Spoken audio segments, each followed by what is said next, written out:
근데 뒷돈이 꼭 들어와야 되는 이유는 저는 그렇게 생각해요. 모든 사람들이 대우를 해줄 거 아니에요. 네네.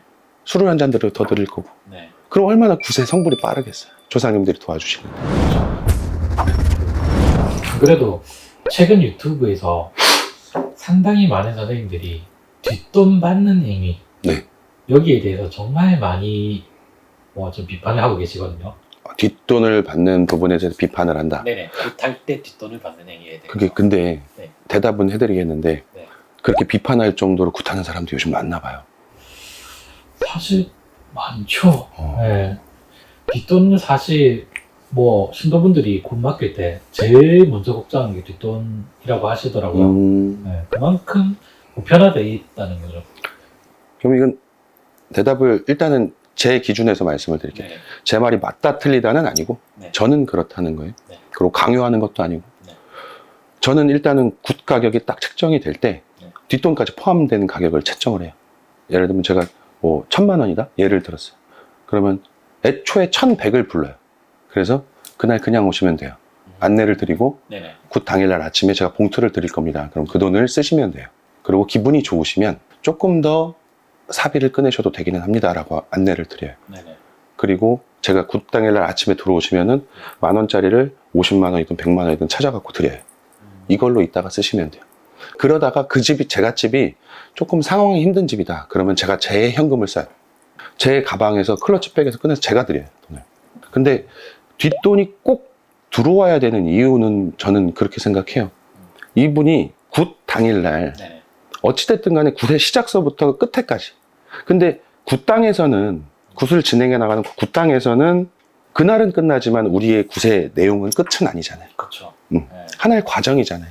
굿이라는 거는 행위를 얘기를 하는 거고 네. 이분의 목적이 달성될 때까지 우리가 빌고 가고 기도를 통해서 굿을 하고 나서 제자가 어디 선안 가서 더 기도를 할 수가 있고 네. 뭐를 더 할 수도 있고 연속되는 과정 속의 한 부분이거든요. 그렇죠. 네.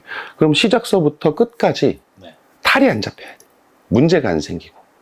그러면 그 탈이 잡힌다는 얘기는 예를 들면 굿 시작할 때 난 1,000만 원에 굿을 해야 되겠어. 근데 돈이 없대. 빌려와 막 돈을. 네. 그럼 재수가 있겠냐는 거예요. 문제가 생겼는데. 그래서 형편껏 굿을 해야 되는 게 맞는 거고. 네네.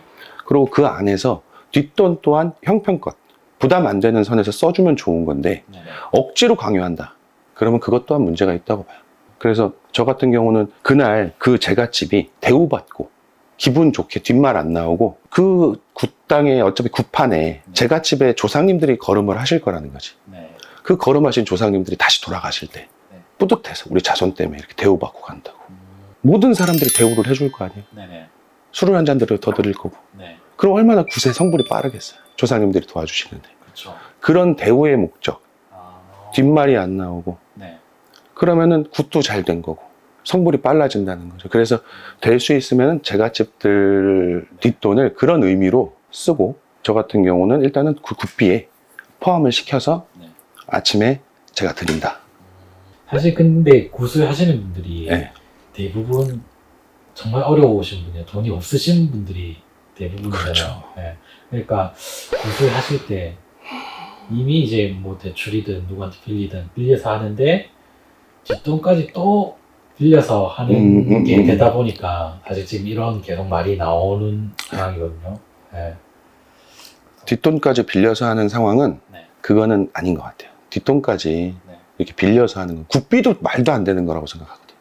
진짜로 위급한 상황, 적정 수준에서 내가 감당할 수 있는 선에서 빚을 내서 네. 계획적으로 갚아 나갈 구조를 만들어 놓고 네. 빌려서 구술한다. 그럼 거기까지는 급하니까 오케이. 일단 사람 살아야 되니까. 근데 굿도 부담되게 진짜 대책 없이 돈을 빌려오는 사람도 있어요. 친구한테 가고 예를 들면 네. 언제 변제를 할지 네. 대책 없이 변제 친구한테 가갖고 네. 네. 일단 빌려줘. 그럼 언제 갚을 건데? 되는 대로 갚을게. 막무가내로 빌리면 대책 없이 빌려. 네. 그러면 나중에 못 갚으면 본인 신용 떨어지고 대책 없어지는 거잖아요. 네. 그럼 굿하고 나서 굿의 효과를 진짜 잘 봐야 되는데 네. 굿하고 나서 이 사람 빚 갚다 보면은 네. 별의별 생각이 다 들 거라고. 빨리 선불도 안 내려지고 되는 일도 없고 이거 돈 괜히 빌려갖고 괜히 굿했나 이런 생각 들고. 무속은 부정이라는 표현을 되게 많이 쓰잖아요. 나는 그 또한도 부정이라고 보는 거야. 그게 뭐가 되겠냐는 거야.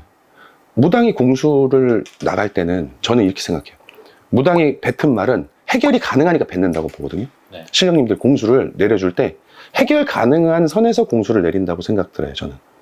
오신 분한테 네.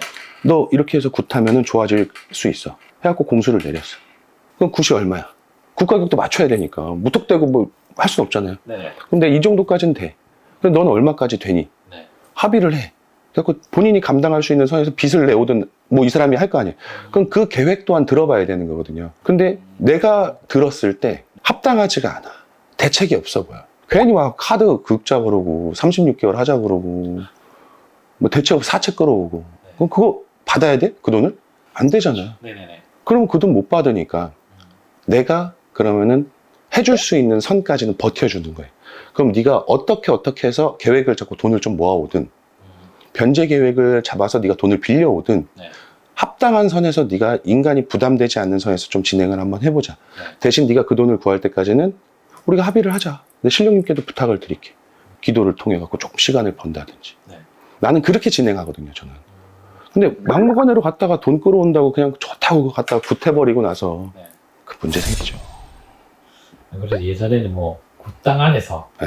사채 바로 빌려 쓸 수 있게 그거 하나 찍으면 물론 그렇게라도 해서 구술하면 무당이 구세 효과를 부정하면 안 되잖아요. 구술했기 때문에 좋아질 확률이 높아지겠지만 인간이 힘들 수 있잖아요. 그러면 그 사채빚을 감당할 이상으로 더 잘 돼야 되는 건데 상황을 이겨내야 되는 거고 힘들지 않을까요? 그만큼 이 일에 대해서 진행되는 과정에 대해서 너무 조급해질 거고 예.